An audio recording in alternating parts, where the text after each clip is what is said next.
Hi, my name's Julie Davis, Education Manager for the Viking Sewing Machine Company, and I'm here today to work with you on your brand new Viking Husqvarna customizing system for your Viking number 1 Plus.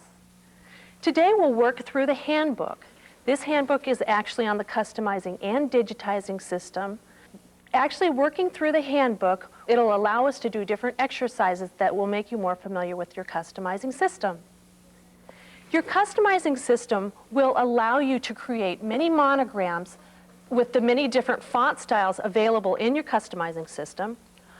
Also, what you can do is combine design with monograms to make this beautiful Battenberg lace piece, or you can combine design with another design from the same cassette or from a different cassette. You can apply this to making wonderful gifts such as kitchen towels, like our country kitchen, and that's combining the monogramming with a different design. Here's another napkin that we've done where we've combined the large monograms with 2 of the same design. Since you have the customizing system, your embroidery cards are now available on disc. The embroidery cassette will come with the disc, and it'll also come with the booklet. And the booklet will help you with placement of your design and also with color selection. In your customizing box or in your customizing kit, you'll find several things. You'll find the customizing instruction manual that'll help you get started and answer many of the questions that you might have.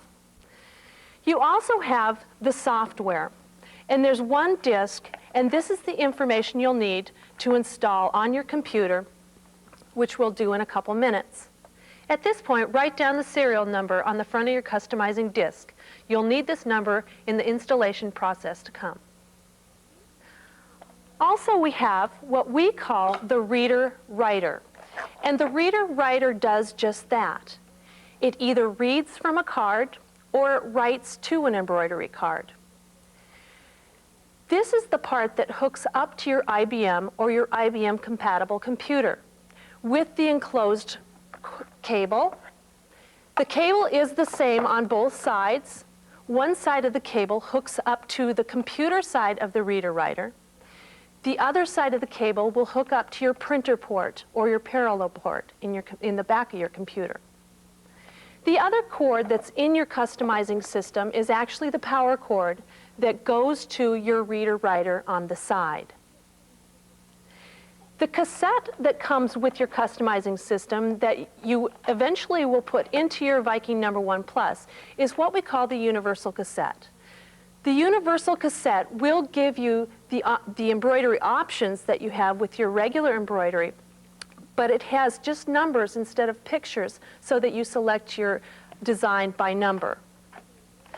The programmable card, or the embroidery card that comes in your customizing system, is a card that can either be read from or written to. And you'll understand that more later when we actually do it. What's nice about the Viking customizing system is all you need are basic computer skills. If you have a problem with just the basic computer skills, do visit your local computer retailer, or you can also take a class at a local community college. What we'll do first is we'll install our customizing system software. First, what you want to do is take your customizing disk, insert the disk into the floppy drive on the side. What you'll see when you turn on your computer is what we call the C prompt. At your C prompt or your DOS prompt, you simply type A:, and then touch Enter on the keyboard.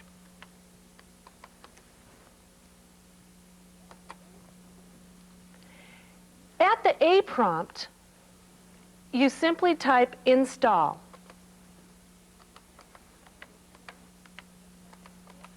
At this point, just touch Enter on your keyboard. The rest of the process is fairly automatic. It will ask you if you want to proceed with the installation, Y or N. At this point, just type Y on your keyboard, and it will continue with the installation.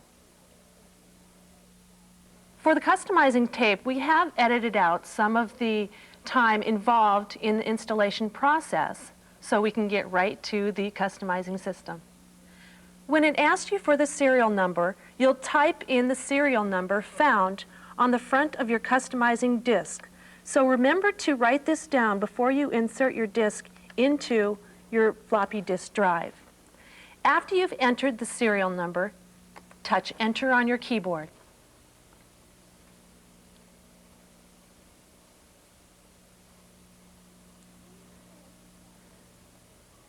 When the installation process is complete, you will arrive again at the C prompt. At this point, to get into the Husqvarna customizing system, type HUSQ and touch Enter on your keyboard. When we get to the Husqvarna embroidery system, there are 6 icons or pictures that appear. On top of the 6 icons or pictures, it says Customizing System. For our purposes in the customizing procedure, we're just going to use the first 2 icons or pictures. To get into the customizing system, what we'll do first is we're going to click with our left button on the mouse on ABC. We'll arrive at the first, the main customizing field or the design workshop. And at this point, we're going to go further in and talk about monogramming first. So we're going to click on ABC again. The next field is where we do all of our monogramming. There are several different styles of lettering available. To view what's available, you want to click on the top box that has pictures of A's in it.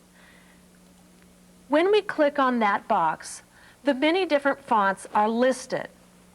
The fonts that come with the customizing system are Block, Baseball, and Script. Shapes also come with the customizing system, and we'll talk about them later. The optional fonts, Times, Scanda, Legal Miami, and the rest, you can purchase from your Viking retailer and are available on disc. The discs come in a regular case and with 3 of the fonts per disc.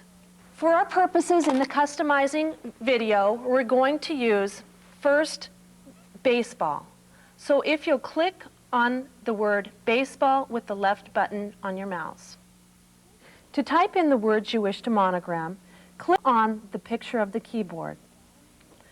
At this point, if you read at the bottom of your screen, it says Enter Letters. This is what we call the prompt line. And the prompt line will prompt you as to what you do next or what the function will be. So always check the bottom of the screen for the prompt line.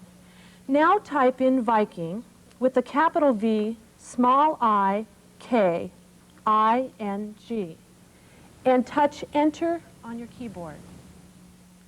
Anytime we wish to see what we've done or how we've modified a monogram, you'll want to touch or click on the picture of the pencil. It'll generate Viking in a very strange way, and we're doing this just to prove a point. Anytime you type something in baseball, you must type in uppercase letters. So what we'll do now is we'll go back to the picture of the keyboard and click. We'll type Viking again, all in capital letters or uppercase letters, and then touch Enter on the keyboard. To see what we've done, we'll click again on the pencil. For our purposes today, let's go back to the fonts by clicking on all of the A's, and let's select block lettering. Anytime we want to see our design, again, we'll click on the pencil, and we'll have Viking in block letters. At the top left-hand side of the screen, we have several different ways we can modify or add to our lettering. The nice thing about the monogramming function is you have many different ways to get exactly the size or exactly the placement of the monogram you wish. The font size, which is the top box in the left-hand corner, is the size of your letter. What font size will do is it will change the letter in both width, height, and column of the letter. Let's move our font size up to 10 and click on the pencil. Viking gets very, very big because 10 is a very large font. You have to realize that the numbers or the values in the monogramming system are not really a measurement in inches or millimeters. They're just a measurement relative to one another. So let's go back to the font size, and let's take the font size to 6. And then again, click on the pencil. The next space or square underneath the font size is the density. The density value can go anywhere from 2 to 9. The larger the number, and what I want you to do is click the density value up to 9 and click on the pencil.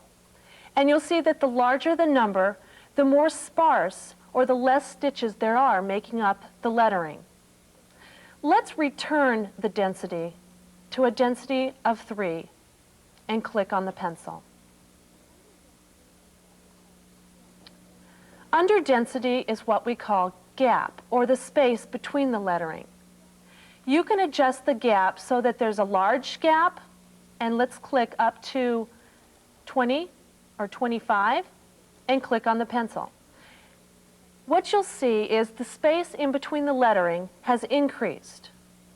If you want to decrease the space in the lettering, let's go to a -20. And you click on your left button on the mouse to change this value, and it goes one number at a time so that you can fine-tune your gap, and click on the pencil. If you read the prompt line at the bottom of the screen, it says the gap is set too small. Press any key. At this point, yes, we can press any key, but the nice thing to know about the Husqvarna customizing system is it won't let you set the gap too small so that your stitches are overlapping and giving you an undesirable result. So now let's take the gap back up to a +25, and we're going to leave it there for our purposes today so that we can save Viking with a gap of 25, a font size of 6, and density of 3. And click on the pencil. Underneath gap is what we call the trim or the scissor function. In this function, the X is off and check is on. If the trim function is on, it will create a long jump stitch in between your letters that can be trimmed out later. If the trim function is clicked off or with an X, it'll create little stitches in between your letters. This would probably be desirable when you're doing smaller letters and you want a continuous thread throughout the whole lettering or monogram.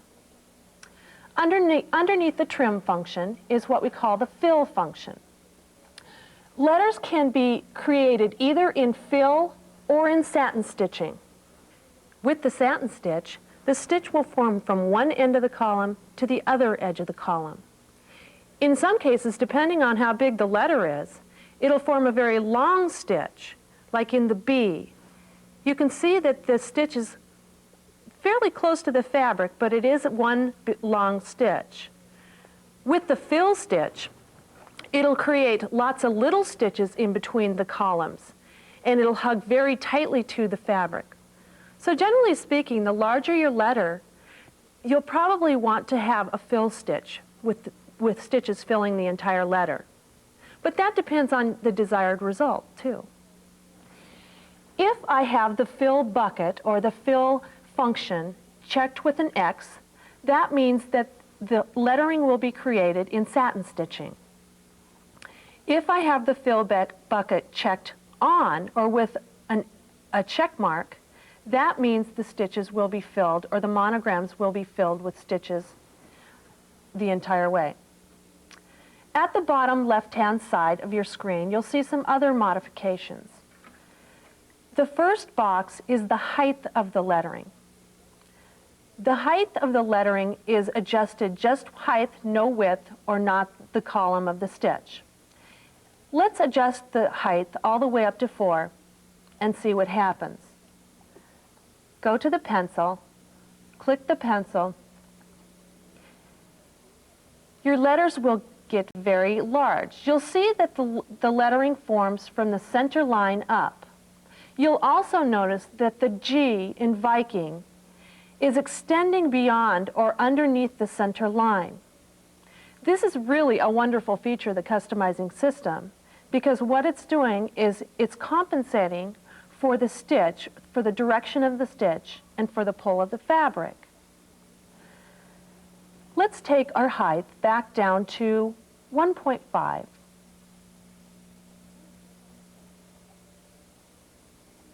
And click on the pencil. You'll notice that when I clicked on the double arrows, the value went very quickly. And then when I clicked on the single arrow, it'll go at a slower and a number by number fashion. Underneath the height, we have width. This will adjust the width of your lettering or your monogram only from the center line up.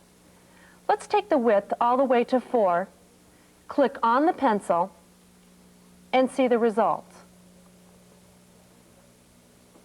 You'll see that the word Viking got very, very wide.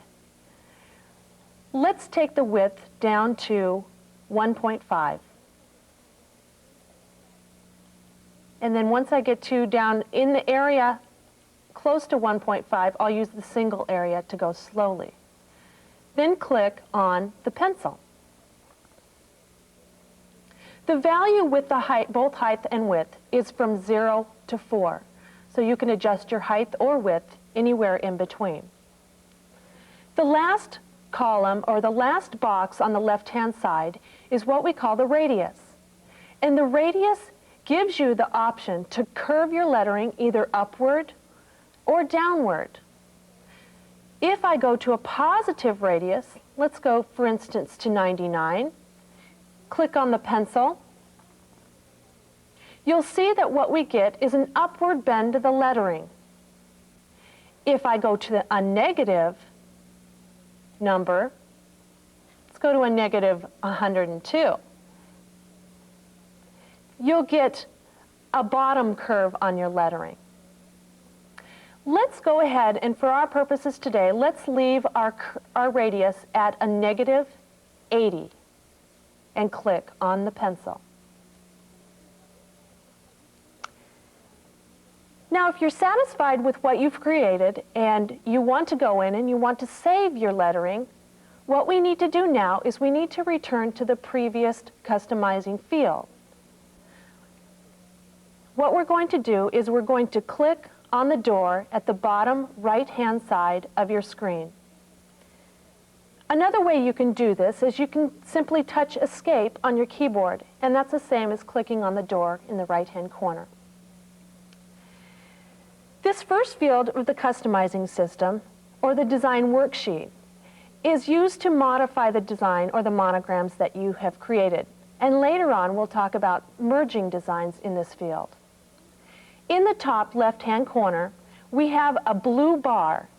That means that we've created the word Viking in blue. If we want Viking, for instance, in red, you'll click directly on the blue line, and a color palette will appear on the right-hand side of your screen. At this point, I'm going to go with my pointer and my mouse and click on the red.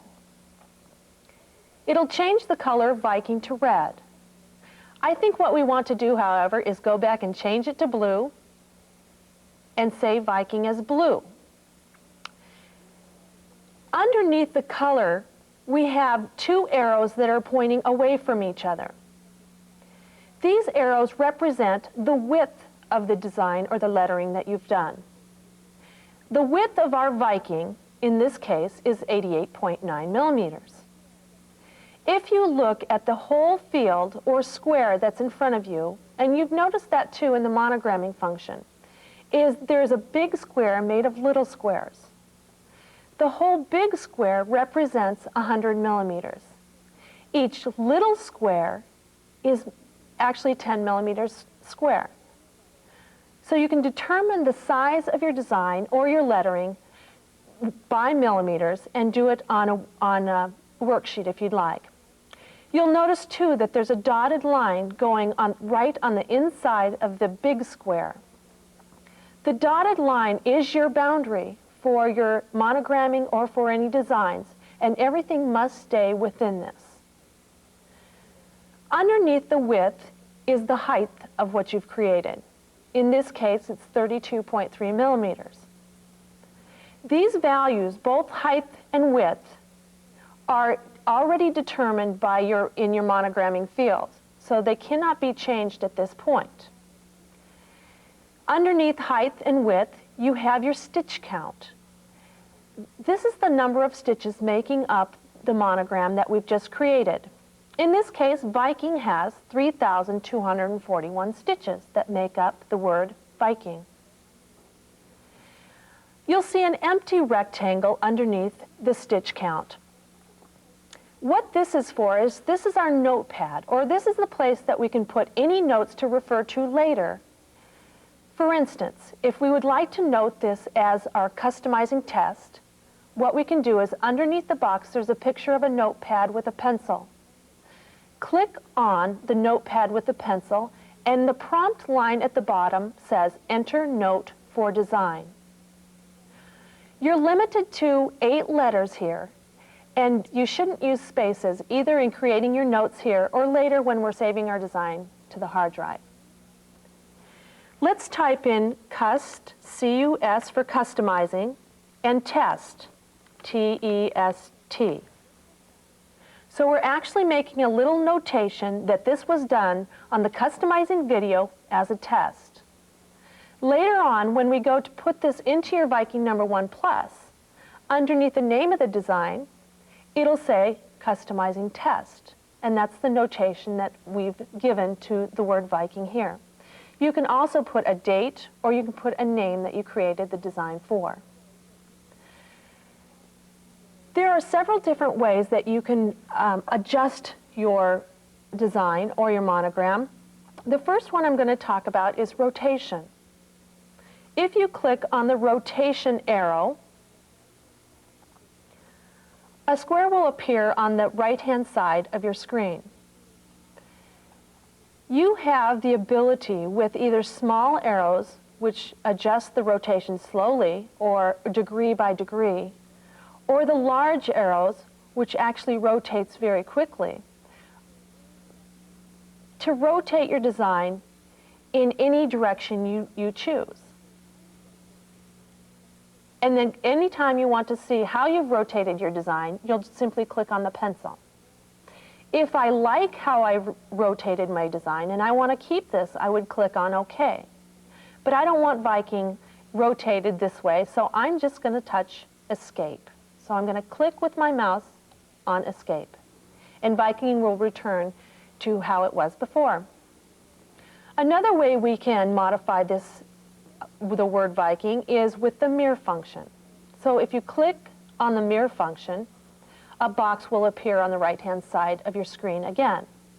There are 2 ways that you can mirror your design, either end-to-end or side to side. It's easy to tell, of course, with the word Viking, how you've mirrored your design, but maybe with a flower or another design, it's not. That's why at the top of this small box is the letter L. The letter L will flip in the direction that you've mirrored it. If I have mirrored something and I want to keep it the way that I've mirrored it, I would click on OK. In this case, I want Viking to be in the original orientation, so I'm going to click on Escape, or ESC. The box at the bottom is the merge function, and we're going to talk about this in a little bit. First, what I'd like to do is I'd like to save the word Viking to my hard drive. There are 2 icons in the Save function. there's a box that looks like my floppy disk drive or has a slit down the center, which represents the fact that you can either save a design or a monogram to a floppy disk, or you can take a design off of a floppy disk. The icon underneath is a picture of the hard drive or our permanent memory in our computer. The arrow coming off or out of this icon or out of the hard drive means that I can take a design off of the hard drive. The arrow pointing into the picture of the icon means that I can save the word Viking, or I can save a design to the hard drive. I want to save the word Viking to the hard drive. So at this point, click on the arrow pointing into the hard drive. When I do this, a directory appears. Directories, say, for instance, HUS1 and HUS2, are basically different file cabinets in which you can store your designs. If I click on HUS1, the word Viking will be saved in HUS1. I'm going to click on HUS2 because that's the file cabinet I want to store the word Viking in. So click. The prompt line at the bottom of the screen will now say, enter new name for design. At this point, I want to type in, remember that your limitation is 8 characters and no spaces, the word Viking. So let's type V-I-K-I-N-G and touch enter on your keyboard. Now I know that the word Viking is saved in the hard drive. What I want to do now is I want to talk about the merge function. But first I want to take some embroideries to merge the word Viking with off of an embroidery card, or embroidery card number 1 that comes with your Viking number 1 Plus. So at this point we need to leave the ABC function or the customizing field by clicking on the door in the bottom right-hand corner. It says, design in screen memory will be deleted. Is that okay? That, in this case, that's okay because your screen memory is only your temporary memory. We've already saved the word Viking to our hard drive, so that's okay. We've now returned to the basic Husqvarna embroidery icons in the main menu. To go to the reader-writer function, I'm going to take my mouse and click on the reader-writer, or the icon that pictures the reader-writer, with my left button. When you do this, you get into the field where you can take things from a card or you can read things to a card, and that'll make more sense as we do it. The top icon on the left-hand side is the trash can, and we're going to talk about that later when we get to working with the programmable card. The second icon is a picture that points from the reader-writer to the computer with a red arrow. At this point, what that's indicating is it's taking information off of a card or off of the reader-writer and saving it to the computer. I'm going to remove my embroidery card number 1 from my number 1 Plus. This embroidery card is included with your number 1 Plus. And I'm going to insert it into my reader-writer. At this point, there's a little silver switch on the front of the reader-writer. You want to make sure that the little silver switch is switched towards the right. To read the information that's on the card, what I want to do is I want to click on the Read From icon, which is the icon that's found underneath the picture of the trash can. I'm going to click with my right button on the mouse, and the bottom prompt line says, please wait, reading in card. So what it's doing is it's transferring the information from the card onto my temporary or my screen memory. Thanks to the magic of editing, that time was a little shorter than it actually is. It'll take about a half a minute for the process, for the information to be read from the card to the screen memory. If you'd like to view what's on your screen memory or what you've read in, there's a picture of a camera underneath. If you click on the picture of the camera, the bottom prompt line will say, choose design to view.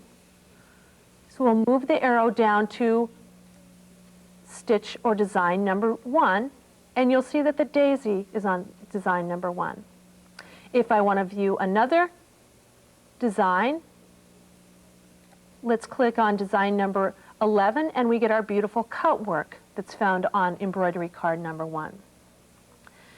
If I want to take something off of embroidery card number 1 and save it to my computer to merge with designs or to merge with each other, what you'll want to do is first you'll want to tell the customizing system that you want to save a design to the hard drive. At this point, we'll click on the arrow going into the hard drive. The bottom prompt line says, choose button to copy design from. At this point, you'll go over, and I'm going to select design number 1, which is the daisy. It'll ask me what directory I want to save my design in. Let's click on HUS2 and save design number 1 in HUS2. I'm going to save another design into the hard drive, so I'm going to click on the arrow going into the hard drive, and I'm going to go down and I'm going to select stitch number 23. And it asks me what directory I want to save the design in. Click on HUS2. So now you've saved 2 designs from card number 1 into your hard drive. You may want to know why the design didn't appear on the screen. You must view the design first for it to be pictured or take it out of the hard drive. But I can assure you that the designs have been saved. Let's go back and check to see that they have been saved. To do this, we'll click on the arrow coming out of the hard drive. Click on HUS2. Now, we could have saved our designs in HUS1 or HUS2. It wouldn't have made a difference. There I can see design number 1, which is the daisy, and also design number 23, which is the leaf.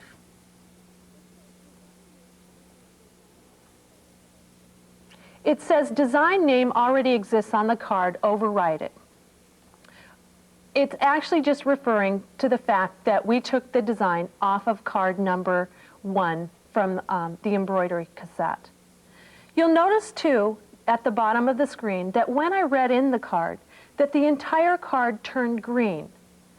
That means that the information has been read to your temporary or your screen memory. There's also a picture of 2 cards here. The reason for that is that some of our embroidery cards have more than 35 designs. For instance, the optional cassette number 2 has more than 35 designs on the one embroidery card. Okay, since we've saved our 2 designs to the hard drive, let's take the door out or exit, and let's go back to the merge function in the customizing system to merge these designs with something else. At the main menu, let's go back into the customizing and design worksheet by clicking on ABC.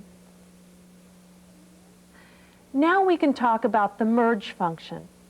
And the merge function, or the merge icon, is under the rotation icon. Click on the merge icon. In the right-hand side of your screen, a box will appear. There's 4 empty rectangles, and underneath those 4 empty boxes, you'll see an option. You have the option here of merging designs off of the hard drive, or you can merge designs from a floppy disk. Or you can actually combine and merge a design from a floppy disk with a design from the hard drive. In this case, we've stored Viking and we've stored our designs on the hard drive. So make sure that the hard drive is clicked, and you can tell that it's selected because there's a dark rim or a black rim around it that makes it look depressed. To merge, we'll first click on the first empty box. It then asks, where is your design and which design do you want to be present? At this point, click on HUS2 because that's where we've stored Viking. And click on, with your mouse and the left button, the word Viking. At this point, Viking will appear in the stitching area, and you can move this anywhere you like by clicking on the white plus symbol. It'll disappear. Move where you would wish to place the design and click. It won't move immediately until you go over to the right-hand side and click on the pencil. Move Viking to the bottom area of your screen.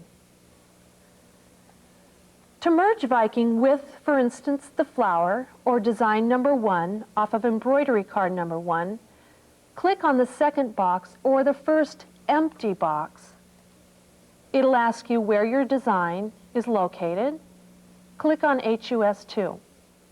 Design 1 is found here.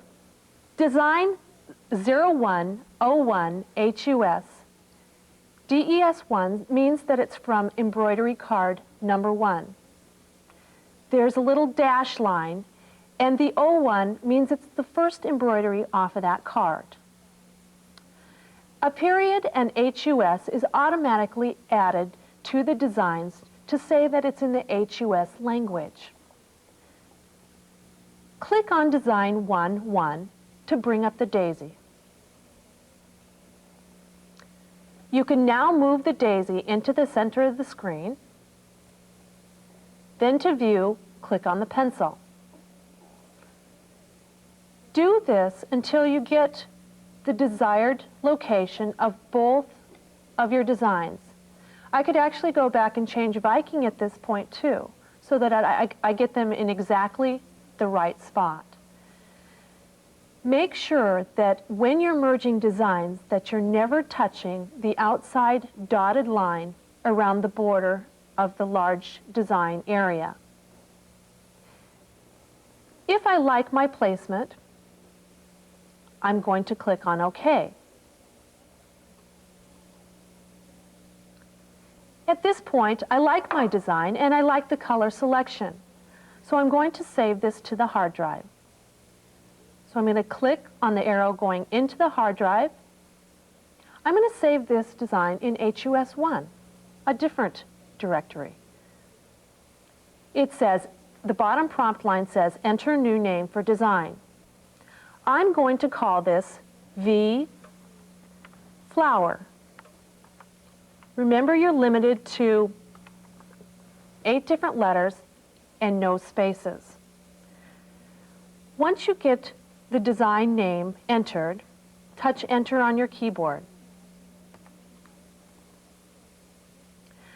What we'll do now is we'll go through the entire process of saving this design to an embroidery card so that you can stitch the design out on your Viking number 1 Plus. Since my design is saved to the hard drive, I'm going to again take the exit door and click with my left button. Design in screen memory will be deleted. Is this okay? Yes, that's okay because we just saved that to the hard drive. At the main menu, click on the icon that designates the reader-writer to get into the reader-writer field. I'm now going to remove the embroidery card number 1 from the reader-writer. And I'm going to bring out the programmable embroidery card that's found with the customizing system right in your box. The programmable card can be either written to or read from, so you can take designs off or transfer designs onto the programmable card. Your embroidery card, number 1, or the optional embroidery cards such as 2 and 3 and so forth, are read-only cards. So these cards you'll just read the information from. I'm going to insert the programmable card into the reader-writer.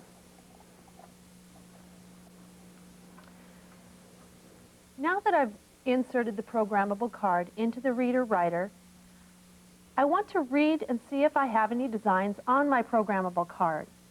To do this, I'll click on the Read From icon, and it'll read the information that's on the programmable card to my temporary or my screen memory. If I didn't care what was on the programmable card, I could just simply start writing information to the card. But you want to read in a card if you want to save the designs that are already on the programmable card. I can see that I have 3 designs on my programmable card because 1, 2, and 3 all turn green. If I actually wanted to view what's on the programmable card, I could click on the camera and click on either 1, 2, or 3 and see what's on there. At this point, I'm going to find my design by going to the hard drive and clicking on the arrow coming out of the hard drive. I saved my design in HUS 1. And as you recall, I called it V Flower. So click on V Flower. I'm going to click on OK. It says design name already exists on the card. Overwrite it. OK, I must have V Flower already on there. Now that you see the design you want to write to the card, it says at the bottom prompt line, choose button to store design on. I'm going to store this design on button number 4. It says loading design on button number 4. If I had said, well, I want to store design on button number 19, and I click on 19, it'll automatically go to button number 4. The designs will be saved in numerical order. It'll go 1, 2, 3, 4, 5, and so on. Now that I have button number 4 that's green, if I pull out my programmable card at this point, the information will not be on there yet. It's only in my temporary or screen memory. What I need to do is I need to write that information to my programmable card.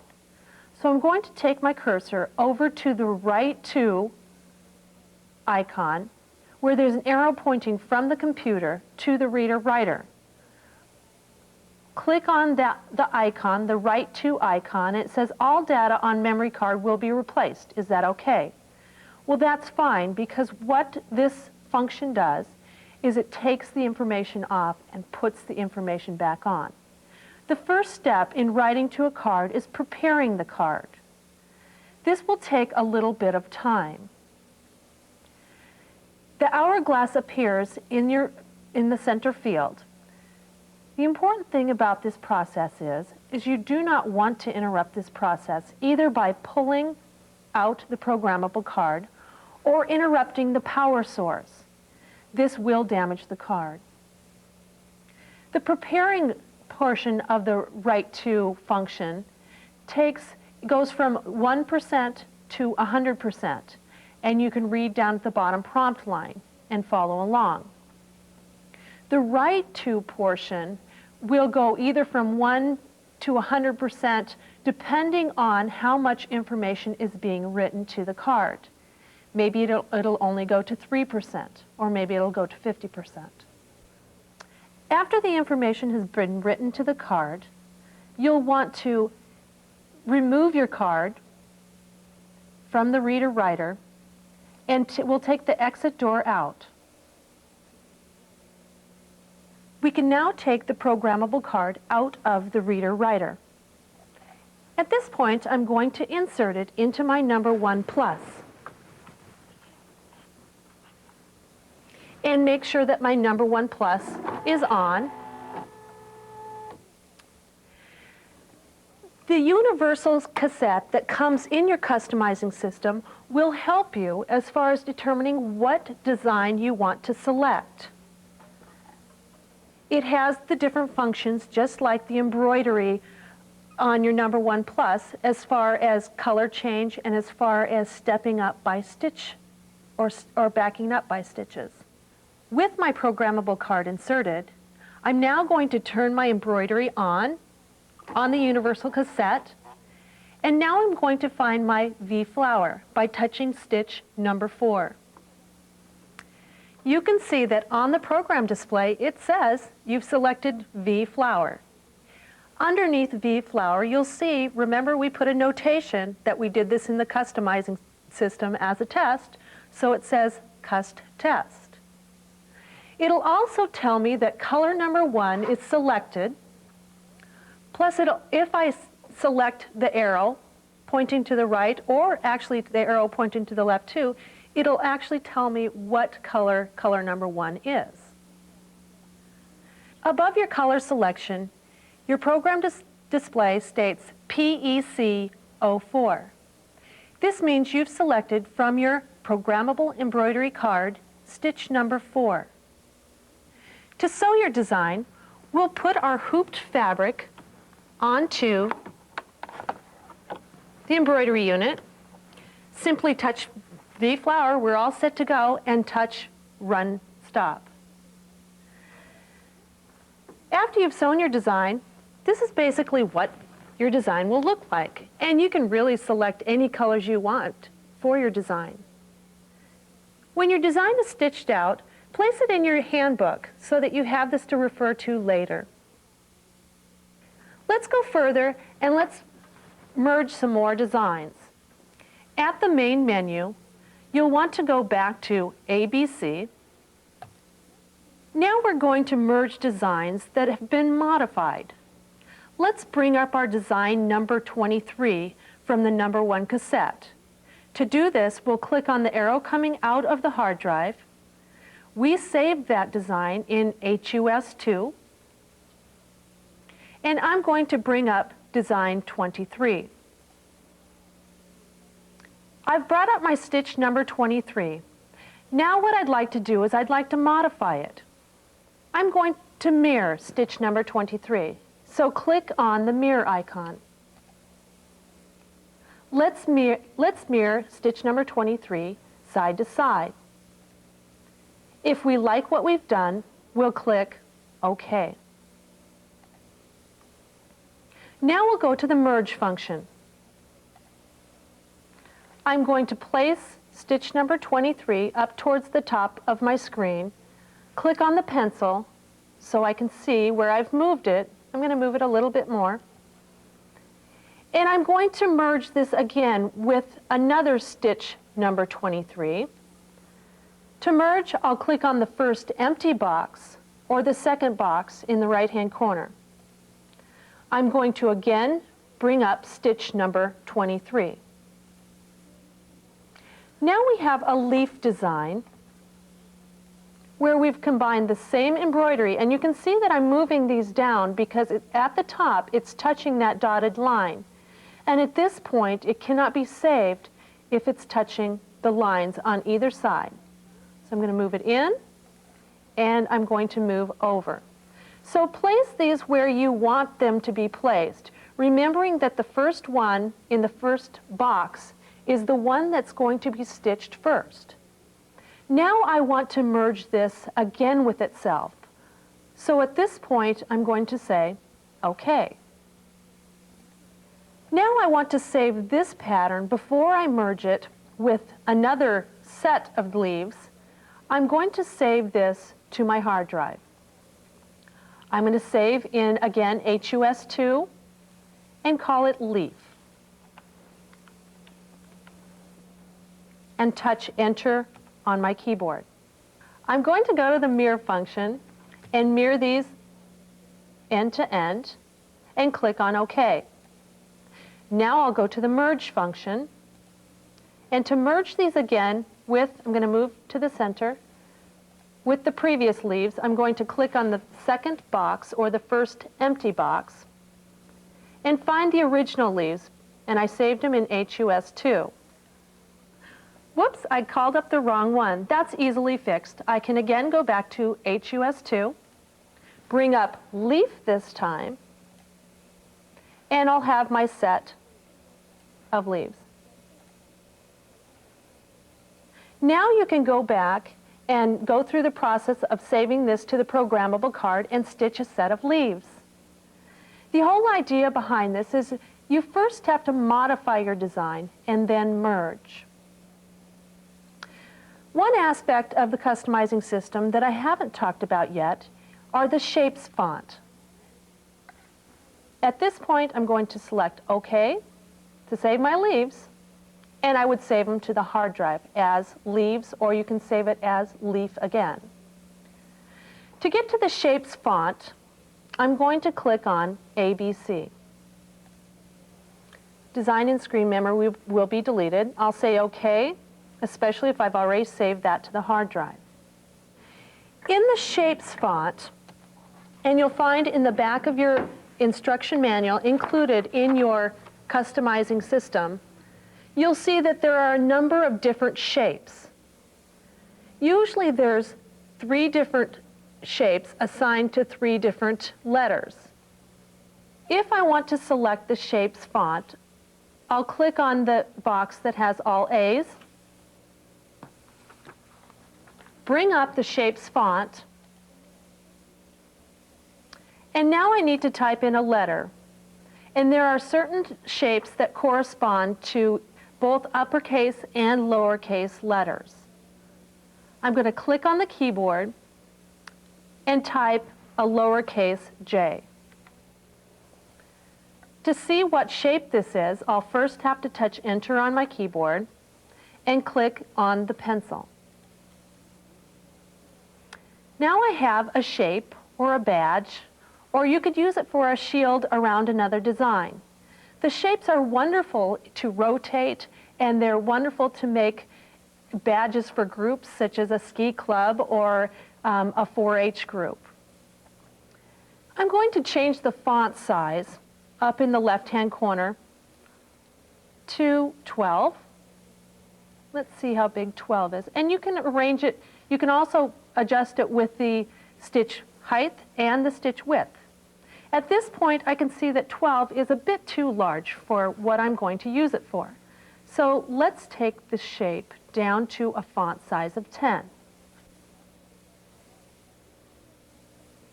Actually, we have a little bit more space to go, so we'll go up to 11. Every time you adjust it and you want to see what you've done, you go back to the pencil and click.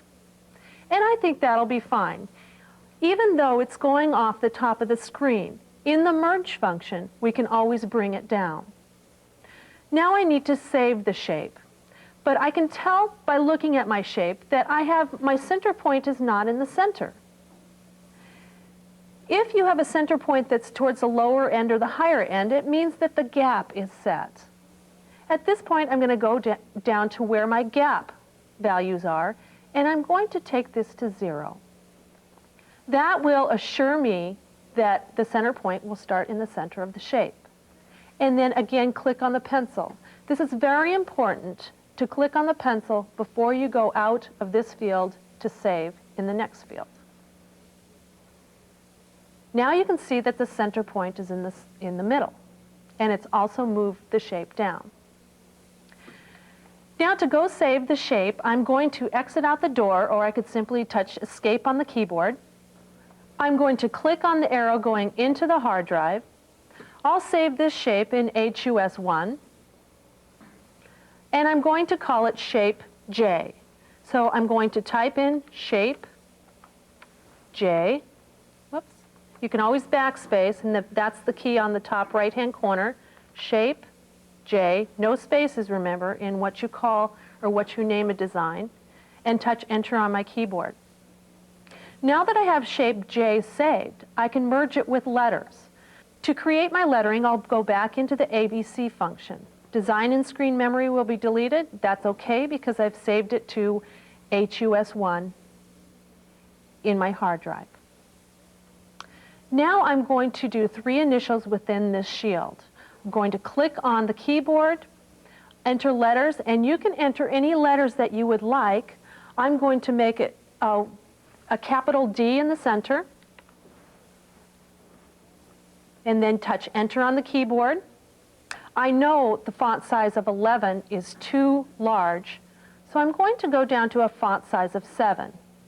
Move over to the pencil and click. Oops, the Shapes font is still on. I'm going to go up to the font icon, which is the one with all the A's in it, and click on it, and click on, let's do this in block lettering. So click on block. Now to see what I've created, I'm going to click on the pencil, and I have a D. To save the D, you again go exit out through the bottom door, or touch Escape on your keyboard. Click on the arrow going into the hard drive. Select what directory you want to select it, or save it in. I'm going to type D, which is plenty. Now I'm going to create 2 smaller letters to merge with the larger letter. First, I'll want to again click on the keyboard, type in a small J this time. To make it smaller, I'm going to make it uppercase here.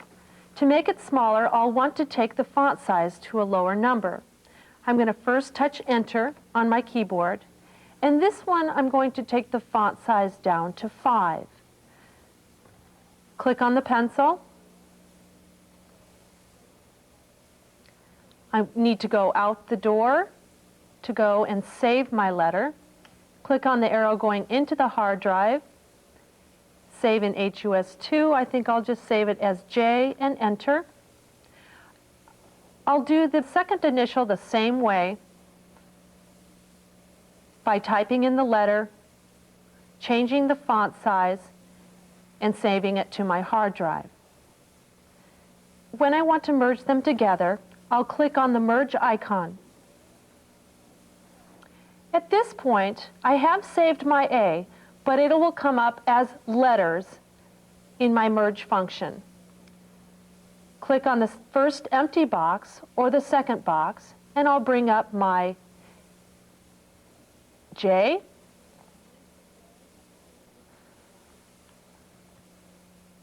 you can again move the J about where you're going to want it.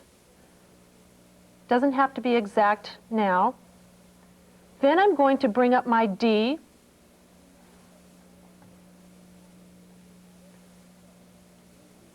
Remember that the order in which you bring up either your letters or your shape is the order in which it will be stitched on your number 1+. Okay, now I can bring up my shape. Let's check the other directory, HUS1, shape J, and move these anywhere I want them. Now I have my completed design. I would save this, click on OK, save this as one entire design into the hard drive, and then I can transfer it via the reader-writer to an embroidery card or to a programmable embroidery card. If I want to change the colors, I can do so at this point before I save the letters. After you stitch these out, it'll look like this, of course, with your own letters. Let's go back into the monogramming feature. We have this wonderful state jacket that was created on the number 1+. And I want you to look and see how large the letters are. These letters were created one by one and then appliqued on. The way that you do that, and this is the baseball letter, is you'll bring up the baseball font by clicking on the font icon. Type in the desired letter by clicking on the keyboard and typing in the desired letter. Touch Enter on your keyboard and click on the pencil to view. Now, the S in the state jacket was much larger. So what you want to do is you want to make this a very large font size. Let's try 13. The letter will still be created from the center line up. I could probably even go a little bit bigger than this, but these were how the state jacket was created. Don't worry now the fact that the S is not all the way in your viewing field or your sewing field, because what we'll do is we'll take the door out or exit out the monogramming field, click on the merge function, and move the S into the stitching area. Now, of course, you can see that this S is a little bit too large to sew. The area that you see within the dotted line is your sewing area. So what I would do is just touch Escape, go back and change the font size a little bit smaller, and then create your letter that way. The last thing I want to discuss today is, and let's take the exit out of the customizing system, is the middle icon that's on the main menu. The middle icon is what we call the design catalog. You have available from your local Viking retailer many optional designs. They're found on the discs and can be brought up when you click on the floppy disk drive and transferred to a programmable card. For instance, Floral 1, Kids 2,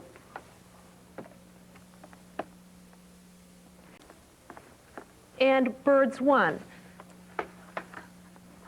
I've enjoyed working today with you and your customizing system, and I hope you have many hours of enjoyment and many hours of fun sewing on your #1 Plus.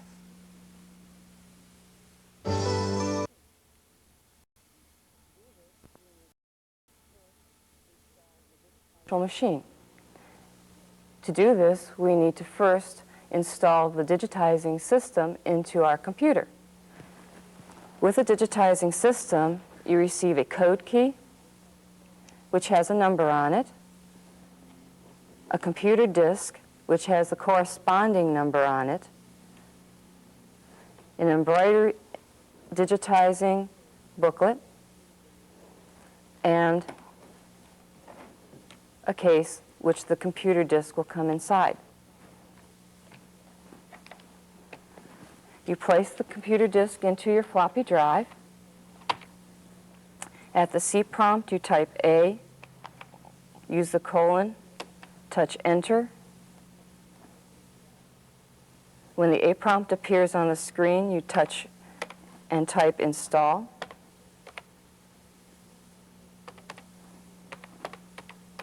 Touch Enter. The screen will have 3 choices. Number 1 is to install digitizing onto your computer. Number 2 is to modify setup to run in standard VGA, which I'll explain later. And 3 is to exit. If for some reason you could not complete installation at this time, you could touch 3 and exit out of this system. We want to install this on our computer, so we touch 1 on the keyboard. The computer will automatically start to load the system onto your computer. The switch to standard VGA is needed because some computers have Super VGA video cards inside the computer, but standard VGA monitors. And a number of things can happen when you try to get into the Husqvarna digitizing system. We are now done with installing, so I need to switch back to the C prompt by touching C colon and Enter. I now, to get into Husqvarna digitizing system, will type HUSQ and touch Enter. Always remember to take your disk out of your computer after you're done installing. You will now see that at the top of the menu, it now says Digitizing System where it used to say Customizing. The digitizing system has a drawing program and the digitizing system itself. The drawing program is what we're going to enter first. So take your arrow and move to where the drawing, the paint brush that is painting the scene, and click with the left button. During this digitizing presentation, I will be saying left button, right button, middle button of the mouse. We use all 3 buttons on the mouse. If you do not have a middle button on your mouse, you can use the space bar on your keyboard. Once we are now into the drawing program, the main reason that I use it for, and probably most of you will, is to bring up a PCX image. The language that the digitizing system for Husqvarna uses is PCX image language. So we're going to take our arrow down to the box at the bottom right column and click on PCX with the left button. A pictures directory will come up. We are going to take that purple box and highlight PCX1. Click with the left button to choose it. We are going to use sample 1. So move your arrow so that sample 1 is within the purple box. Click again with the left button. We are now transferred to a secondary screen. We are just going to digitize the apple. So we are going to take our arrow to the third icon from the left, which is the enlarging icon. The first icon is a cut icon, so you can cut a specific area out of your design. The second icon is a shrink icon. You can reduce the size of your image. The third icon is the icon I use the most, which is to enlarge a part of the design. Or if you had incorrectly chosen the PCX, you can escape out of this screen and go back and choose another icon. But I've chosen the right PCX image, so I'm clicking with my left button. Once I click on that, the menu disappears and you get a cross cursor. The arrow also disappears. We're going to move the cross cursor so that it is below the apple and to the left of the apple, because the box which we are going to draw to select the area to be enlarged draws from the lower left to the upper right.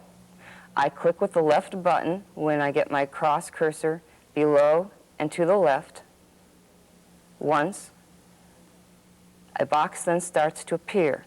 I am now moving my mouse to the upper right. Once I get my image that I want inside the box, I click again with the left button to accept that. It will automatically transfer to the first screen. This is the image I want.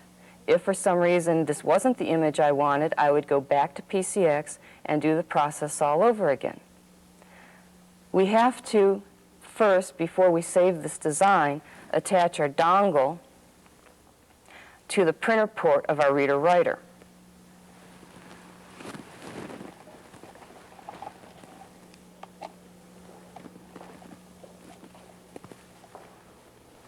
Make sure also on the reader-writer that the silver switch in the front is to the left and that you have power to your reader-writer.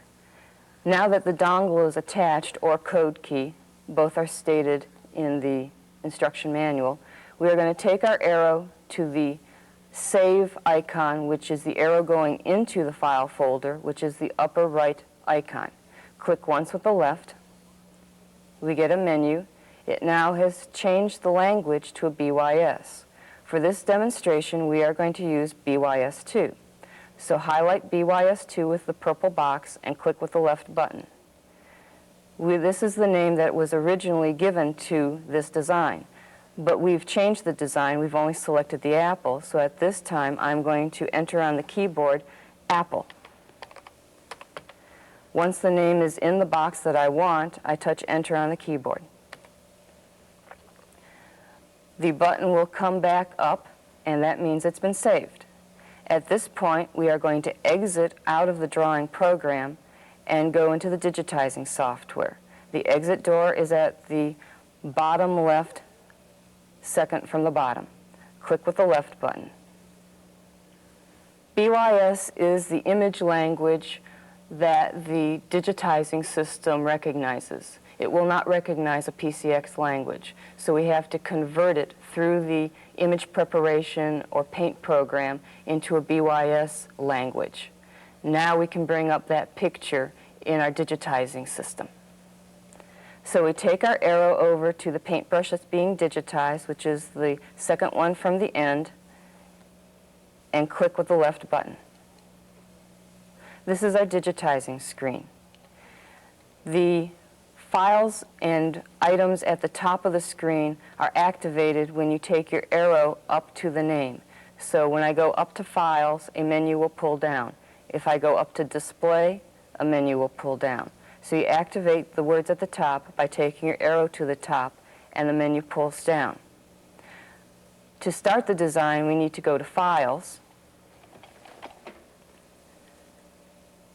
and choose Load Picture, because right now we only have a picture. We don't have a design yet.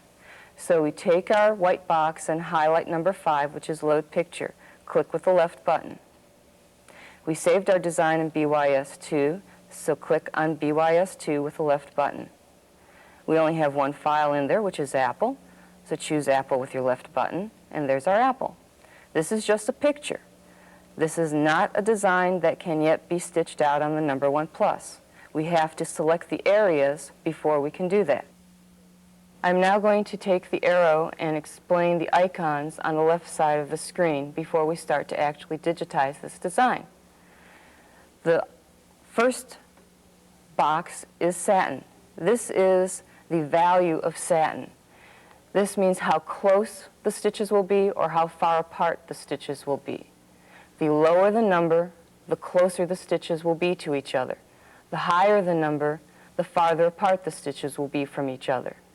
So by clicking with the arrow on the other arrow box, you can make the symbol go down or you can make the number go up. It's one click at a time. It comes with a preset of 4, which is, for most parts, a very good preset.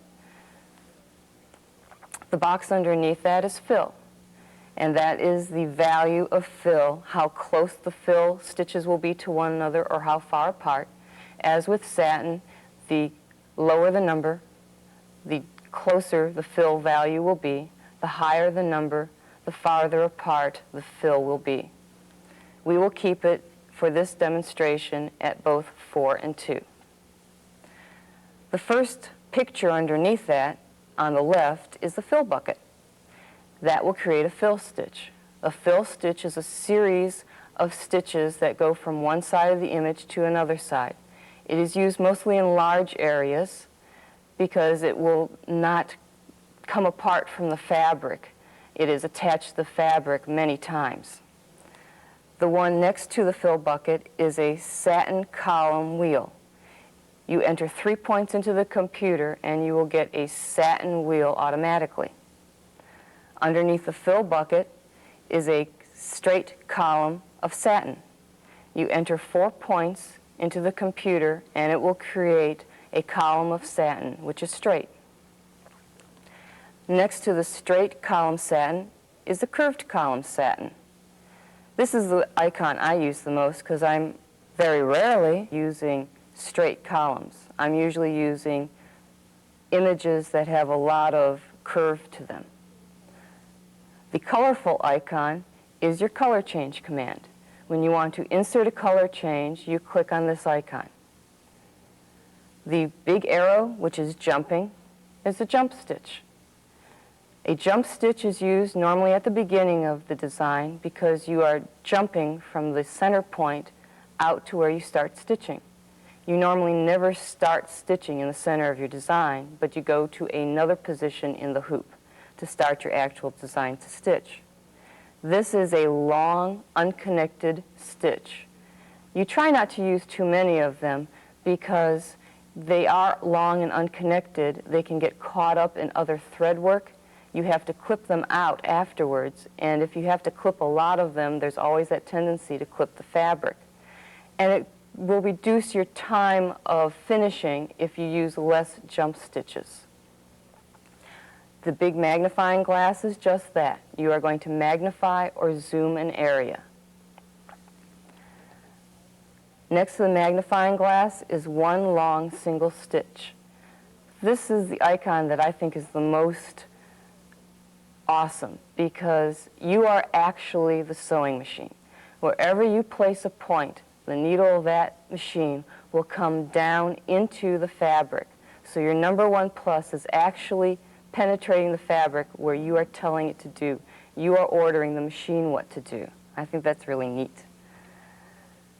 The stair steps is the undo. You can get rid of a section of digitizing at a time. Just click once though, because if you erase too many times, you can go all the way back to the beginning, and there's no undoing the undo. So just click once, and you'll see the last framework disappear. And then, if that isn't what you need to be erased, you can click again. The series of small dashes together is the running stitch. The running stitch is a stitch that you input one point, and then you input point B, and the machine will decide how long that area is. So from point A to point B was 10 millimeters. The machine will divide that into 3 millimeter stitches and one 1 millimeter stitch. If from point A to point B was 15 millimeters, you would have 5 3 millimeter stitches. It will divide the area into 3 millimeter stitches from point A to point B, with the leftover being the excess. The arrow with the line underneath it is the jump home. You always, at the end of the design, go back to the center. This is very helpful if you're going to add anything else to the design while it's still in the hoop, so you know where your center point is. You don't have to guess. These two lines of dashes next to one another is a double stitch, and that you use mostly for creating outlines or detail work. You input the points one way, and then the machine will come back, so it goes out and then comes back all in one motion, and all you have to do is put the points in one way. You have the exit door, which is familiar with all the other digitizing and customizing areas of the software. And then we have one other box, which is the edit box, which I'll go over in a later part of this video. But by clicking on the edit box, you will get into a secondary screen to do editing. So before we can do anything else, we have to go up to Files and choose New Design. The first step in making a design is choosing number 1, New Design. Click once with the left button. Our arrow disappears, and we have a cross cursor. If we want this image to be in the center of the hoop, we need to find the center of our design. The center of our design is about there. So I'm going to click once with my left button. That places the starting point, the center point of the design. As soon as I click, the arrow comes back, and we now have a color menu. We get to choose our first color. We have to think of this design as a three-dimensional object, that the stem is the furthest away from us. It is hidden by the leaves. The leaves are behind the apple. The apple is the closest to our eye. So we are going to start with the furthest away object, which is the stem. So I'm taking my arrow, and I'm going to the brown for a stem color, and I click once with the left button. The menu disappears. We've already started our design because we have our center point and our beginning color. So now we're going to start with the stem. We're going to magnify the stem area first. So to do that, I took my arrow to the magnifying glass and clicked with my left button. I now take my arrow, just like I did before to choose the apple in the previous drawing program, to a position that is below the area I want to, which is the stem, and to the left. I place it with the left button. A yellow box will appear. I am going to enlarge that yellow box by taking the arrow to the upper right. Once I get the stem included into that box, I will click again with the left button, and the area will be magnified. If I did not get the area that I wished magnified, I would go back to the magnifying glass with my arrow, click on the magnifying glass, which brings me back to a 1-to-1 image. Then I click again on the arrow with the magnifying glass and start all over again, taking a point to the bottom to the left of the stem, drawing the yellow box to the upper right, clicking with the left button, and getting the image I want. We are now going to take the jump stitch. It is a long dash line that is attached to a cross cursor. I'm going to position it at the upper right corner of the stem and place it with the left. But if you move your cursor, you'll see that the string is still attached. To disengage this function, you use the right button of the mouse. Your arrow will now appear again, and you can go into the next function. So we're going to choose the curved satin. This is a small area, and it is curved, so we're going to use the curved satin. Click with the left button to choose the icon. As soon as you do that, the arrow disappears, and you get a cross cursor with one green box. That's where we ended our jump stitch, and that's where we're going to begin our curved satin. To do a curved satin, you have to use 8 points. After you've completed entering 8 points on the design, a framework will appear. The imaginary line that is drawn from side 1 to side 2 sets your angle. And remember that this is just an image on your screen. You don't have to be exactly on line where you see everything. And when this is stitched out, you need to add a little bit extra width to the stem because it will get too small when it's actually stitched.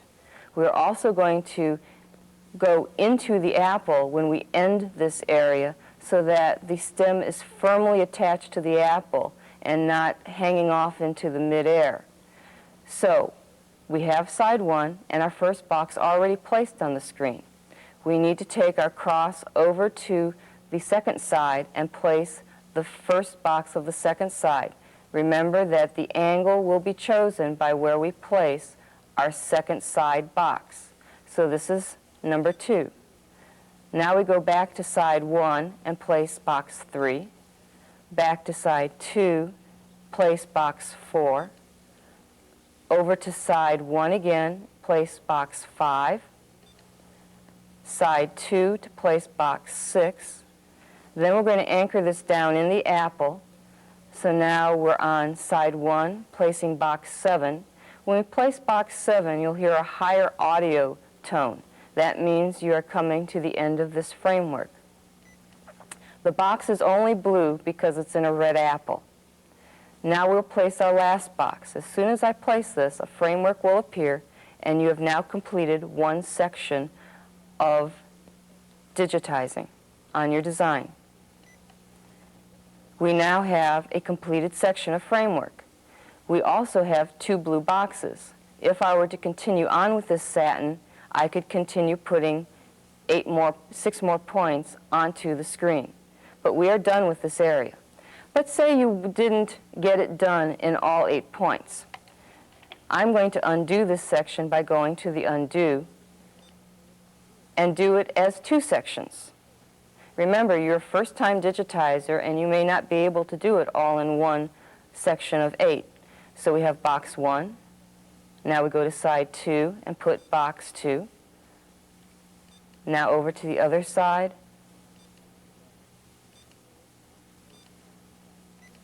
I have my higher pitches, so that was box 7. And here's box 8. I have a framework appear. I now have 2 more boxes. This is still side 1, and this is still side 2, but I have 2 boxes. If it takes 8 boxes to make a framework, I now place 6 more. So I go back to side 1, and this is now box 3. Over to side 2, here's box 4. Back to side 1 for box 5. Back to side 2 for box 6. And now we'll have 7 and 8 down into the apple, and our framework is complete. But maybe you accidentally clicked off when you had gotten done with this first section because you were just so thrilled that you had it done, and you're not down into the apple yet. So we need to pick up the curved satin again, but we only have 1 box. That means we have to place 7 more. Our box is now on the other side of the stem. This has now changed into side 1. We have to place side 2 into the corner of the existing framework, because if we were to place it down here, 1, we're changing our angle, and 2, we're going to have a gap in our stem. And I'm completing the section just so that you can see what would happen. We have a gap here in the stem. We don't want that, so I'm clicking off with my right button. I'm going to undo to get rid of that section. I am now going back up to satin curved. I have my one box, and now I place my second box in the corner of the existing framework. Then I go back to the other side to place 3. Now I'm placing 4. And remember, I'm drawing my angle up this way so I can keep it the same. And then I anchor it into the apple with 7 and 8. But as I said before, I can complete this in one section, so I'm going back to undo both sections of framework and do it in just 8 points. So there's 1, 2, 3, 4, 5, 6, into the apple, 7, 8. We now have a completed stem. If we want to see what this looks like, we can go up to display and show stitches. As I said before, when you take your arrow to one of the words, the menu will automatically pull up, and we want to go down to number 3 for show stitches. Click with the left button. Oh, we cannot show stitches while zoom is on. Zoom out first, press any key. So I'll press any key, and now I'm going to go down to the magnifying glass to get back to a one-to-one image, and now I'm going to go up to display to see what I've done so far. So I'm choosing number 3, clicking with the left button. There's our design so far. This can be stitched out on the number 1 plus if we create stitches, but we're not done with this yet. So at the bottom of the screen, it says press any key to continue. We've just shown stitches and pressed any key to get back to our one-to-one image with our framework on it, and now we're going to go and magnify the next part that we will digitize, which is the larger leaf. The leaf is larger, so we're going to do it as a fill stitch. We first go with our arrow to the magnifying glass, click on it once with the left button, take our arrow to below the leaf and to the left of the leaf, place the point with our left button. We take the arrow to the upper right, draw the box. Once we have the area that we want included inside the box, we click with the left button to accept the area, and the leaf will be magnified on the screen. We now need to go and take a running stitch. A running stitch is a series of stitches that go from point A to point B, and the computer will automatically divide that area into 3mm stitches. All we need to do is input point B. So I'm taking my arrow to the running stitch, clicking with the left button. You'll see that you get a line of little dashes that are connected to the cross cursor. We're going to place this in the apple over toward the leaf where it ends. Click with the left button to place it. If you move the cursor, you'll see that the line is still connected. We need to get rid of that by clicking off with the right button. We are now going to use a fill stitch to create this area, but we want our apple leaf to be green, not brown as the stem, so we're going to change color. At this time, look to see that you say at the bottom of the screen, objects equals 5. Our first object was the starting point. Our second object was the color change, our first color. The third object was our jump stitch. The fourth object was the stem, if you completed it in one framework of 8 points. Our fifth object was the running stitch. When we go to the color change command, which is the colorful looking icon, and we click on it, after we've chosen our next color, you'll see that the objects will go to 6. So click with your left button. The color palette appears on the screen. Choose which green that you want. I'm going to choose the darker green. Click with the left button to accept that color, and now objects equal 6. So an object is also a color change other than just a framework or points of stitching. We are now going to take our arrow and do the fill stitch. A fill stitch is a series of rows of tightly packed stitches which move very quickly on the sewing machine. A satin stitch can, if you do it very large, take a long time, but the fill stitch will complete an area in less time. So take your arrow, click with the left button, and you get a cross on the screen, and it says number of points left, 199. Press escape to exit. If I had accidentally clicked on the fill bucket, I could touch escape on the keyboard, and I could then go to another icon if I so desired. But I want the fill bucket, so I'm taking my arrow back again to the fill bucket, click with the left. The first box that you see on the screen is our starting point of our fill area. We are going to go around the image to define the area, which is different than when we did the satin, because the satin we went from one side to the other side. With the fill, we are going to go around the image. I'm going to break this leaf into two parts, because if I give the leaf this angle on this side and give the leaf another angle on the other side, we will make one thread color look like many thread colors. I have some samples of the different fill types that are available in this digitizing system. Number one is a very flat stitch and uses a great amount of stitches. Number two has more texture to it. And I suggest that after you digitize this apple, that you create your own boxes of fill and have them by you while you are stitching, so that you can choose which area, what type of fill you want with what area of the design.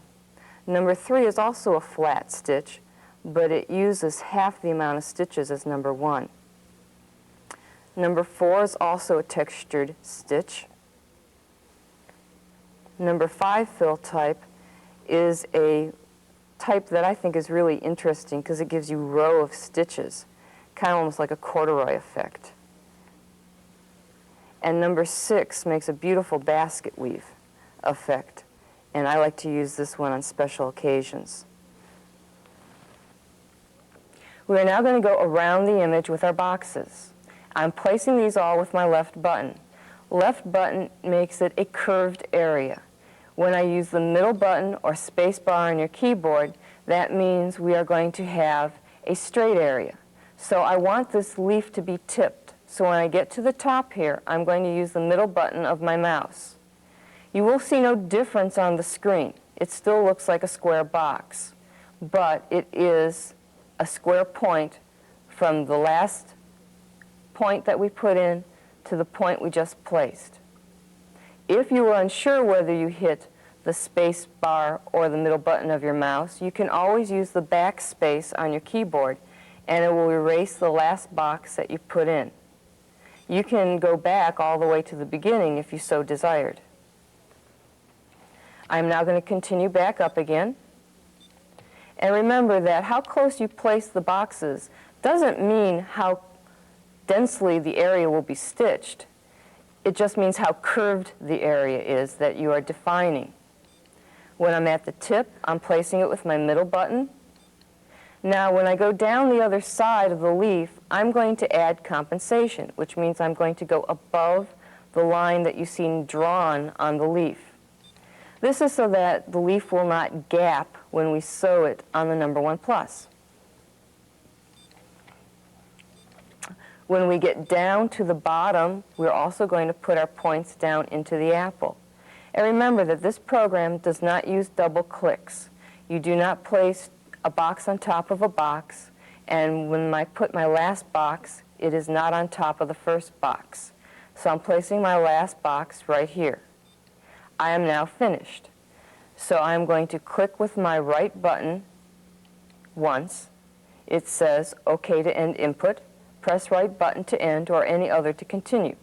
If I had accidentally hit the right button, I could click another button or a button on the keyboard and continue around my area. But I do want to complete this area, so I'm now going to click again with my right button.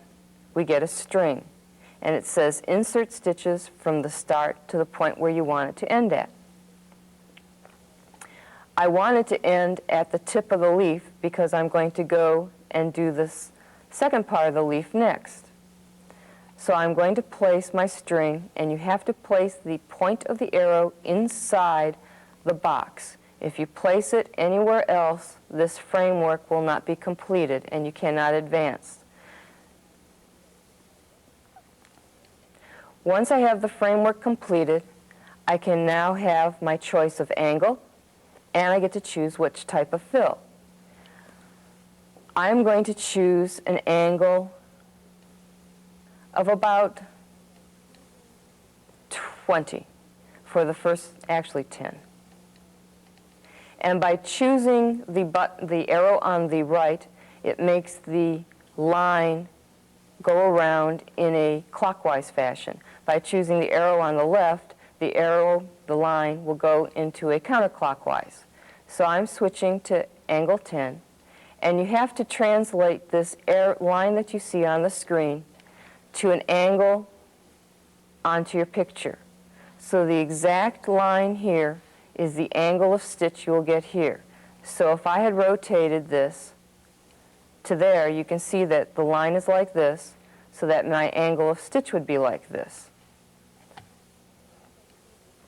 But I'm going back to 10. And once I choose which type of fill pattern I want, this box will disappear. For this leaf, we're going to use number 3, which is a flat fill.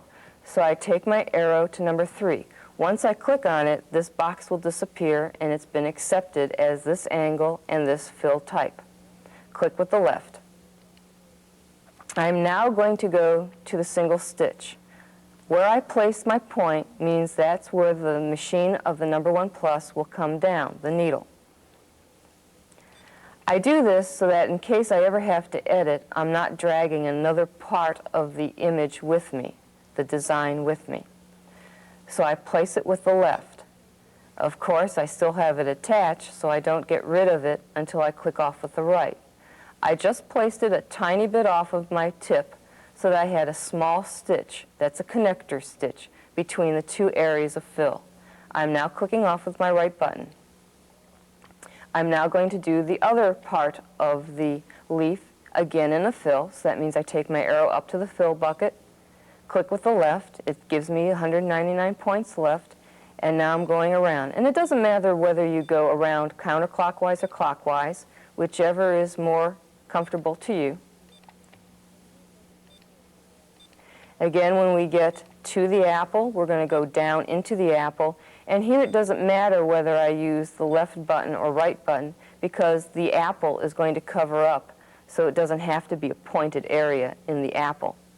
When I get to the other side of the leaf, I'm going to go below that drawn line on the image so that I'm adding my overlap, my compensation, so that my leaf will not gap when it's sewn off on the number 1 plus. Remember, you're never putting a box on top of a box, and when you get to the end, do not place your last box on top of your first box. This is my last box position right here. My first box was up here. I'm clicking with my left button. I want to end this, so now I use my right button to OK End Input. Yes, I do. So I click again with my right button. I get my string. Now this is something that you need to place somewhere where it's not going to be into that first section of the leaf, because this string actually stitches first. And so if I placed it in a box down here, this string would become like a jump stitch. So I'm going to place my arrow into a box that does not overlap into the first section of my leaf. This is the box I'm going to choose. So if I chose this box here, I'm into my first section. So this is something that you just take your arrow from box to box and choose which place is the best. I click with the center of my arrow into the center of the box with my left button to place it. As soon as I do, I get my choice of fills and my angle, and I'm going to choose a different angle so that I can get many different shades of the same color by using just the same thread type and color. I'm going to change it to 64. I want to keep it 3 because the first side of my leaf was 3, so I click with my left button on 3. The box will disappear.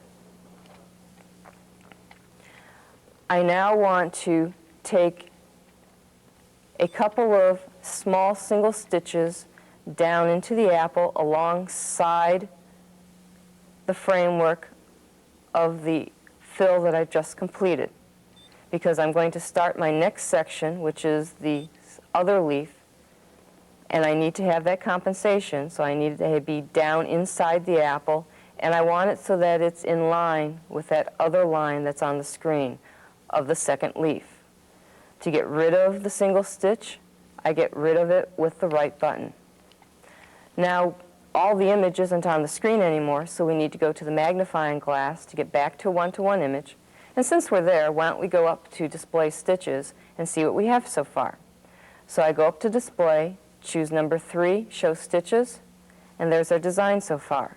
You won't tell the different types of fill that are available on the drawn screen, but you can see that my angle of stitch was this way and my angle of stitch was this way. You can also tell the difference between a fill area, which is more densely colored, and the satin area, which has a more zigzaggy effect. Press any key to get back to our image. And now we're going to magnify the second leaf, the smaller leaf. Now this is a sampler apple, and so we're doing a different technique for the other leaf. We're going to use a curved satin. So again, I placed my box to the lower left of the corner of the leaf. I draw it up to the upper right. Once I have everything that I want included in that picture, I click with the left button to accept it. I'm now going to go to curved satin, and satin stitch, remember, is a stitch that goes from side to side. Also remember that curved satin has 8 points. The first box is down below the screen right there, which is okay. There's no problem because that's our first box. It's already placed. And now I'm going to draw my angle. Remember that on the fill leaf, we went this way and this way. And with the satin stitch, we're going to do the same thing on the second leaf. We're going to do half the leaf with the angle going this way and the other side with the angle going this way. So again, we're going to get a different color on the second side of the leaf. So side 1 is down here. Box 2 for side 2 will go here, so I get my angle of stitch. Then I go back again to side 1 to place box 3, but remember we're adding compensation so that our leaf doesn't gap, so I'm going beyond the drawn line that you see on the screen. And I'm going to use 2 sections of satin to complete this, because if I just used one, I wouldn't get the curve that you see in this leaf. So I'm going to have 2 sections of 8 boxes. So box 3, 4, 5, 6, 7, 8. And I always went back from side 1 to side 2. Now I have the first 2 boxes. Boxes 7 and 8 become box 1 and 2 of the next section. This is still side 1, so this is box 3, 4, 5, 6, and now I'm going to tip the leaf. So I'm going to place 1 box to the left and 1 box right on top of it. I use my cross to place it on top of the box that I see, and I'm going to click with the left, and now I've tipped my leaf. I want to now go on to the next side, so I'm going to pick up the single stitch and create 1 single stitch to the upper left of the leaf. Place it with the left button, click off with the right button. I'm now going to go down the leaf with the curved satin, so I go to the satin icon, click. Box 1 is shown. We want our angle to be different, so I'm going to go this way with my angle. So side 1 is now on the outside, side 2 is on the inside. And remember, we're adding compensation, the overlap, so our leaf doesn't gap. Box 2, 3, 4, 5, 6, 7, 8. Now I have my first 2 boxes of the next section. So box 3, 4, 5, 6, and I want to end up inside the apple, 7, 8. Click off with the right button. Now we're going to take one single stitch to go from where we left off with the satin to the boundary between the red apple and the gray leaf, because now we're going to do the fill area of our apple. Place it with the left, click off with the right. Go over to magnify, get back to a one-to-one image, and if you want to see what you've done so far, remember you can always go up to display and show stitches. And you can see that we have our angle of stitch of the satin, our angle of stitch of the satin of the stem, and our fill area. Press any key to go back to our original image. And now we're ready to do the big apple. We cannot magnify this because it's already a large image on the screen, and our magnification box will not draw that far. And we don't really need to because it's already big on the screen. So we're going to go over to the fill bucket. But first, we don't want our apple to be green. We want to change it to red. So we're going to go to the color change icon. Click with the left, choose red, or if you want a yellow delicious apple, you can choose yellow. I'm choosing red. I have now inserted a color change. Now I'm going to the fill bucket, and I have my 199 points. I'm going to put more points when I go around the really curved areas, so if I ever have to edit it, I can have more points to play with. When I go down the straighter part of the apple, I'll use less. And when I go around the curved area, and just like before, you never place a box on top of a box. And when we get to the top, you do not place your last box on top of your first box. The computer program doesn't know what you're telling it when you put the last box on top of the first box or a box on top of a box. It'll just create stitches anywhere. This is my first box was here, my last box is here. I now want to end input, so I click once with the right button, click again with the right button. I now get to choose where I want to end up, and I'm going to end down at the bottom of the apple. So I'm placing the tip of the arrow into the center of a box. Click with the left. I'm going to change my angle of stitch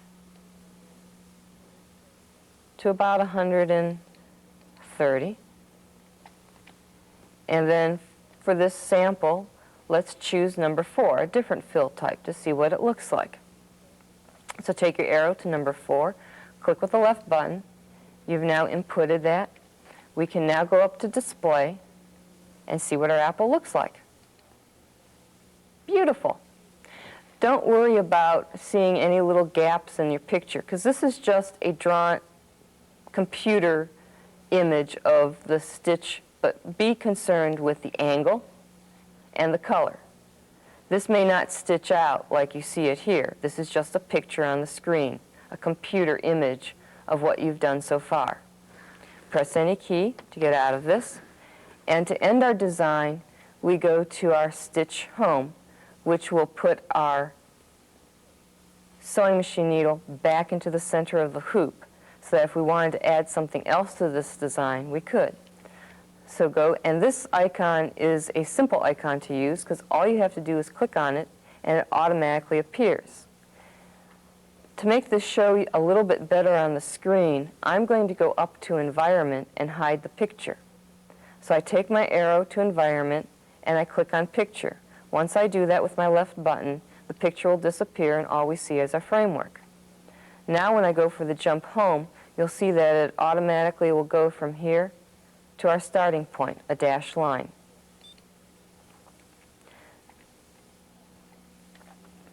If we want to get our picture back, we go up to Environment, click on Picture again, and our picture comes back. We want to save this, so we're going to go up to Files and go Save Design. Click on Save Design with the left, and it'll choose, we get to choose which directory we're going to put it in. I'm going to put in Can 2, and I'm going to give it the same name that I gave my image, which is Apple.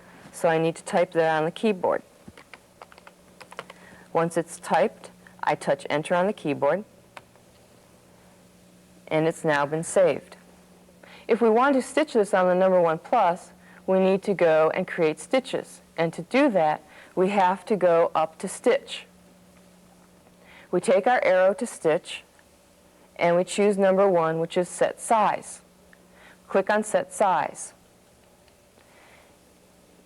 You have design height and design width, and you need to know if your design is taller than it's wide or wider than it's tall.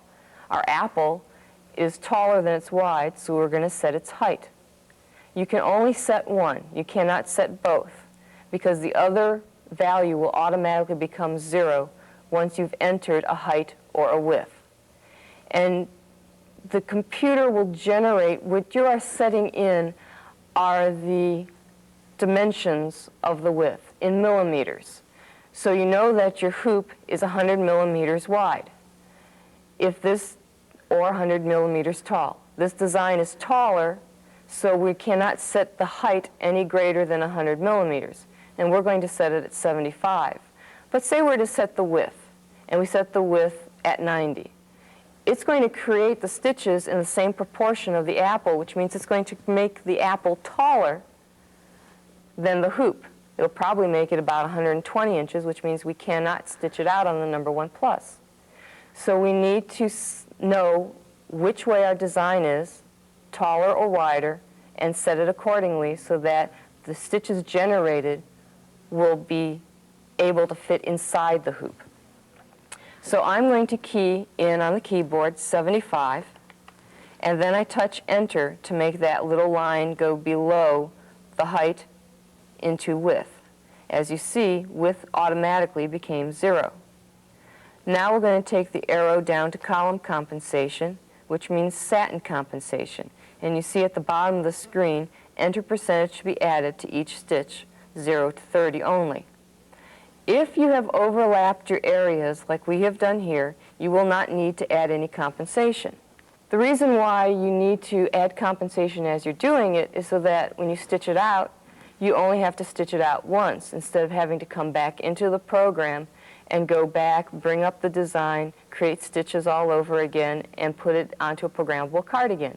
This will save you time if you only have to stitch it out once instead of going back into the computer again. So as long as you've overlapped it as we have, you don't need to add any compensation.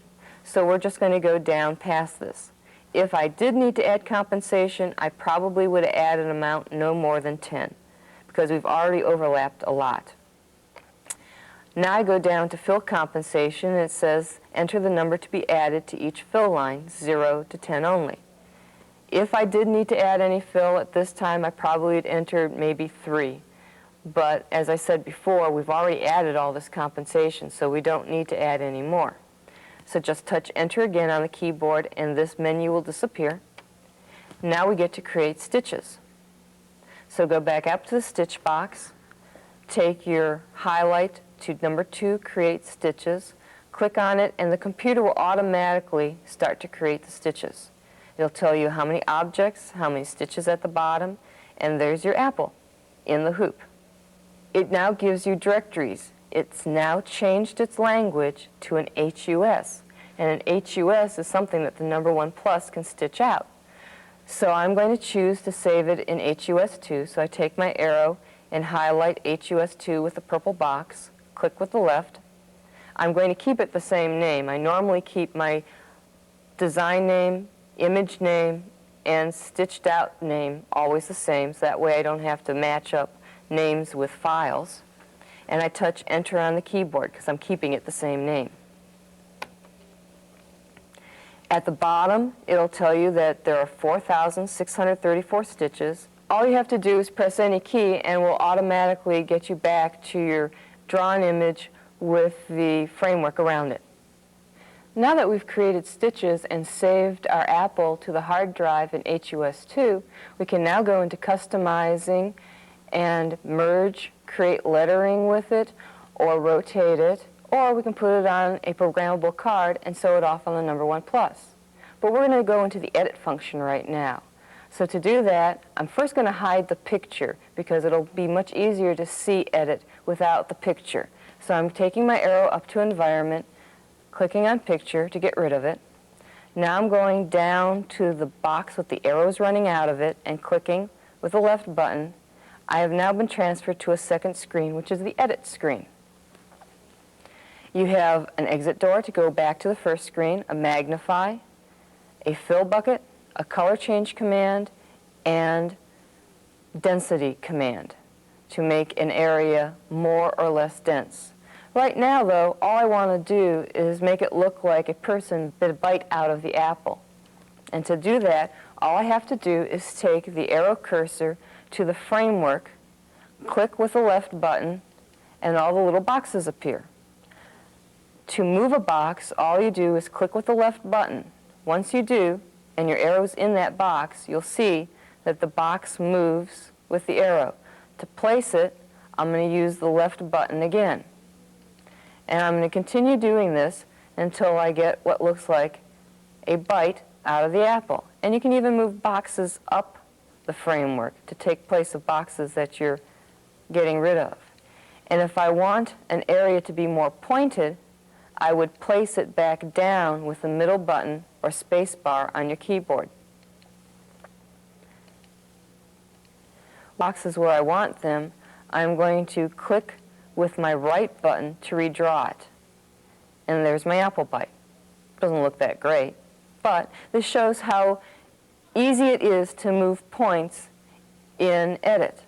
Now say I wanted to change the angle of stitch or the density of the fill area. First, to change the angle of stitch, I go up to the fill bucket, click on it. Then I go to the outside perimeter of that fill area that I want to change and click. The boxes appear, and I can now, this is the angle it's now set at, 129 with number 4. I can move the angle around and choose a different fill type. Click on it, and that's now the fill type that this is. If I wanted to change density, I would go over to the lines that are close together and the lines that are far apart, click on that icon, then go to the fill area perimeter, click on it, and now I can change the density, higher or lower. And remember that the higher the number, the less dense it is, the lower the number, the more dense it is. So that's how easy it is for either a satin area or a fill area to be changed in density. If I wanted to change a color that appeared on the screen, and once I've changed the fill density, I go over to the area and click on it, and that box will go away. If I want to change the colors that I see on the screen, I click on the color change command. You'll get little boxes where you've inserted color changes. So if I wanted to change the leaves to a different color, I click on the box where my color change was for the leaves. The color box appears. Let's say I want the colors to be purple. I can't see what I've done because I cannot access any of the upper names in the edit mode.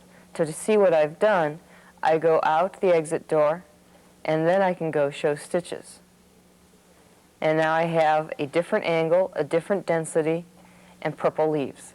So that's how easy and quick it is to go into Edit. But remember, sometimes you can spend your life into Edit. If you do it right the first time, then you won't have to worry about Edit. Now I want to bring out the apple that I originally had, so I need to press any key. I need to go up to Files, and I need to Load Design. We had it saved in Can too, and I want to go to Apple, and there's my original design. Now my picture is still there. All I have to do is go up to Environment and click on Picture. I want to create an outline for my apple and the leaves. So to do that, first I already have this as a completed design because I did my jump home, so I'm going to undo that last step. So I'm going to undo. And now I'm going to magnify the leaf area. I place my point to the lower left of the leaf area. I draw my box to the upper right, click on the left to get the area. Now I'm going to take a jump stitch because remember we ended up down in the bottom of the apple. And I'm taking it to a center point because in outlining the double stitch, you go around the area and then the area comes back to the starting point again. So I'm placing with the left button my jump stitch, clicking off with the right, And now I'm taking the color change command because I'm going to do a dark outline so that you can see it better on the screen. In real life, when I stitched it, I hardly ever use black as an outline color. I normally use a darker, maybe for this apple, a maroon, even a navy might not look bad, or a darker brown. I now take the double stitch command, which is the 2 rows of dashes together, click on it, and it gives me 199 points.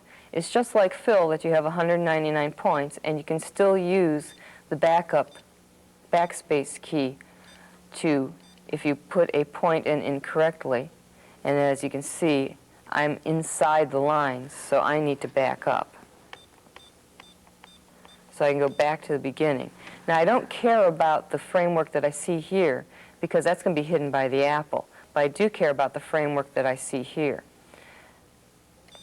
So now I'm going to go back up, and if you're going to err at all in doing the outlining, go to the inside of the area, because remember you have the pull and tug of the machine as it's stitching. I'm going to go down until the leaf matches the stem and stop there. I click once with the right button to end input and right again, and there's my outline. Now I'm going to pick up the double stitch again and do the stem, because I can see the stem peeking out from the one apple leaf. When I get to the top, I'm placing my point with the middle button so that I get a straight line at the top of the stem, and then I go back down again with my left button. When I get to the leaf, again I click once with the right button, a second to show the outline. And I'm going to continue to do this until I have all the leaves outlined, and I'm also going to put in the drawn dividing line. At the tip, I'm using my middle button, then I'm coming back down again, and I'm going to stop where the leaf intersects the apple. Click twice again with the right button to get the drawn line.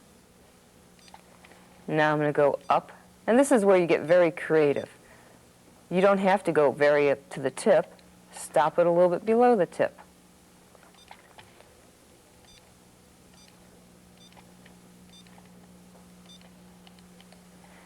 Now to do the rest of the apple, I have to go to magnifying glass, get back to the one-to-one image, and now I pick up the outline stitch again, and I go around the outside of the apple.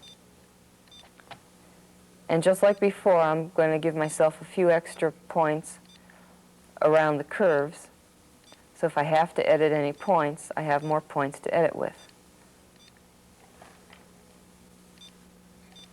The double stitch creates a stitch of lines from one point to the end, and then the sewing machine will automatically stitch back to the starting point. So you don't have to click around the image twice to get a double outline stitch. This is a great automatic feature of the No. 1 Plus digitizing system. So now that I'm at the start point, I want to end input, so I click twice. And now I'll go up to display